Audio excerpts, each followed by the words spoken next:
Antebellum America is becoming more divided along the lines of North and South, perpetuated by both states' rights and slavery.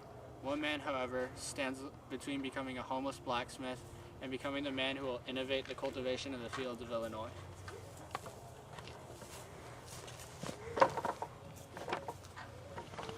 At the time, John Deere, a jobless blacksmith who just moved to Grand Detour, Illinois, had noticed a particular problem.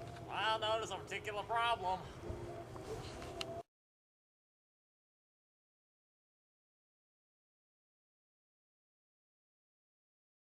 You see, back in Antebellum America, Illinois farmers faced a large problem during farming. The state of Illinois had a soil that required either a strong plow or manual removal of the soil.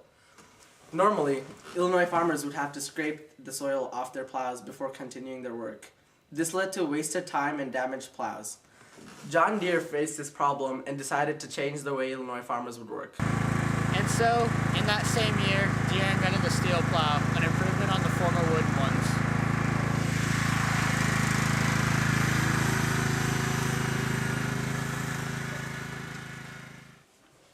The steel plow was a catalyst for something greater, making farming sustainable in arid regions of the United States. This allowed for the spread of farmers throughout the westward expansion of Manifest Destiny and kept agriculture alive in many areas that were once impossible to plant crops. For areas that already had the ability to sustain agricultural practices, the steel plow merely improved the efficiency and allowed farmers to easily accomplish the task of tilling the field. Now we move on to the next topic on hand, the invention of the steam-powered navigation. Robert Fulton was the inventor of the steamboat, the first viable mode of transportation for commercial service on American waterways. On August 17, 1807, the first successful launch of the steamboat, the North River Steamboat, occurred. It traveled from New York City to Albany on the Hudson River within 32 hours. Many Americans were fortunate to witness and participate in this great American milestone. I was there, all right. I was riding alongside Mr. Fulton and Livingston. The trip was long, but I made it in time. I couldn't believe.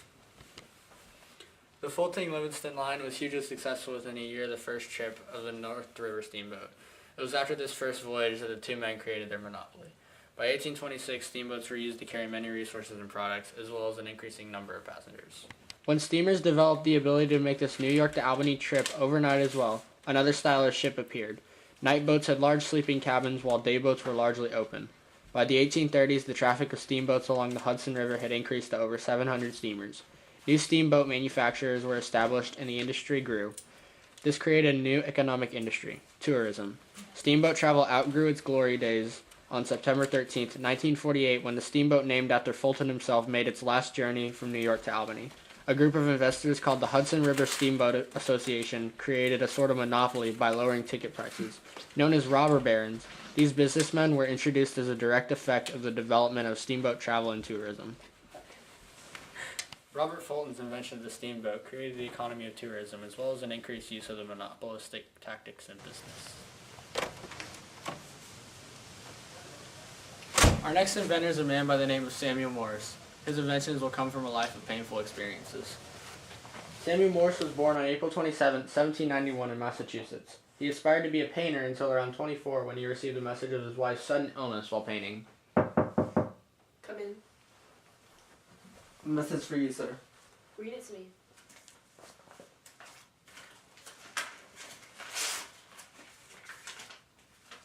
Seems your wife is very ill, sir.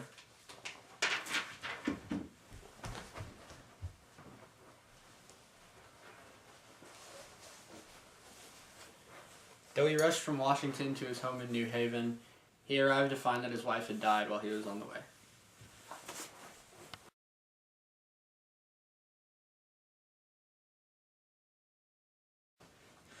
The devastation that resulted from the inability of the current message system to deliver news faster was his motivation to create a new way of fast long-distance communication, which eventually led to the creation of the electric telegraph. His first light bulb moment of using electromagnetism as a means of communication was in 1832 in a conversation with scientist Charles Thomas Jackson regarding properties of electromagnetism. After witnessing Jackson's many experiences with the electromagnet, with the help of Leonard Gale and Alfred Vail, he designed the first single-wired telegraph and submitted his findings to the U.S. Patent Office. All the system needed was a key, battery, wire, and a line of poles between stations for the wires and receiver.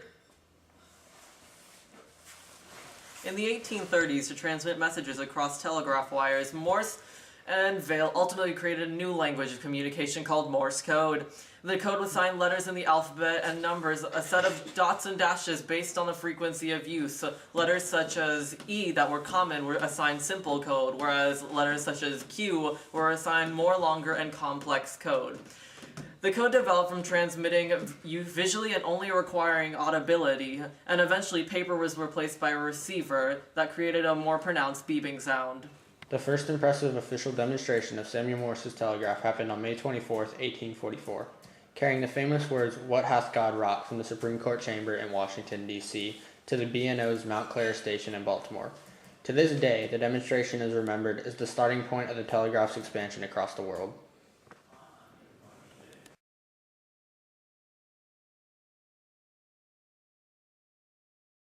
After a long legal battle, he secured the rights of being called the inventor of the telegraph. In spite of his shared contributions with Alfred Vail, who helped him in the creation of Morse code, the adoption was hugely widespread by 1866. A telegraph line had been laid across the Atlantic Ocean from the U.S. to Europe. The electric telegraph transformed how wars were fought and won and how journalists and newspapers conducted business. Rather than taking weeks to be delivered by horse and carriage mail carts, pieces of news could be exchanged between telegraph stations almost instantly. The telegraph also had profound economic effects, allowing money to be wired across great distances. Next is a man who proved that wealth does not have to come at the expense of the poor. With his mechanical crop reaper, Cyrus McCormick became the richest man in Chicago. At the same time, his invention revolutionized the tilling of land for farmers all over America and made Chicago the grain hub of the world. In 1831, he took over his father's project of designing a mechanical crop reaper. Cyrus, I need you to finish my mechanical crop reaper. In 1834, he took out a patent in the face of competition and began work on the reaper. He relocated to Chicago after his prototype reaper received slow business.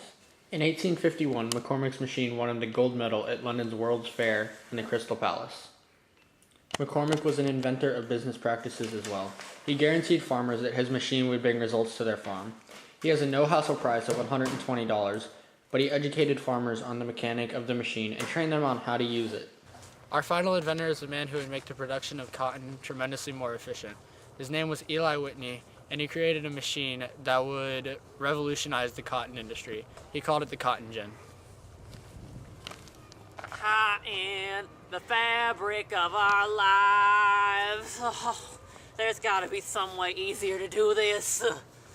Work faster, boy. Work faster. We don't got all day.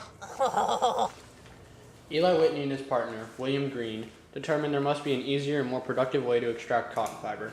Their hard work throughout the winter months led to the invention of the cotton gin.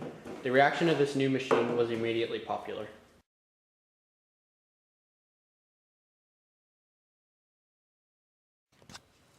Slaves were pleased with this invention because it made their jobs easier. Southern plantation owners were satisfied, as well as knowing that the cotton gin gave them the justification for expanding and maintaining slavery, as an ever-growing number of Americans supported its abolition.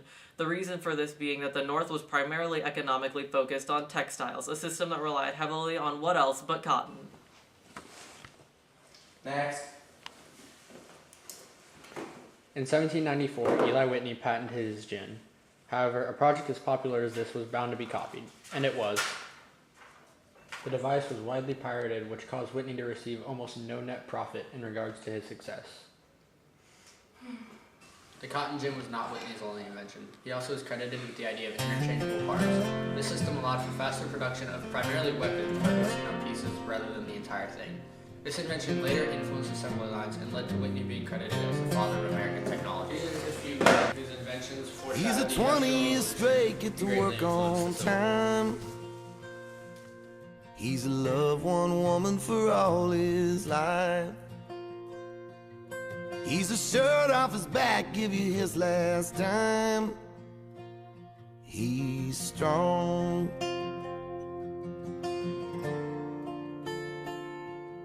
He's in need to move something, you can use my truck.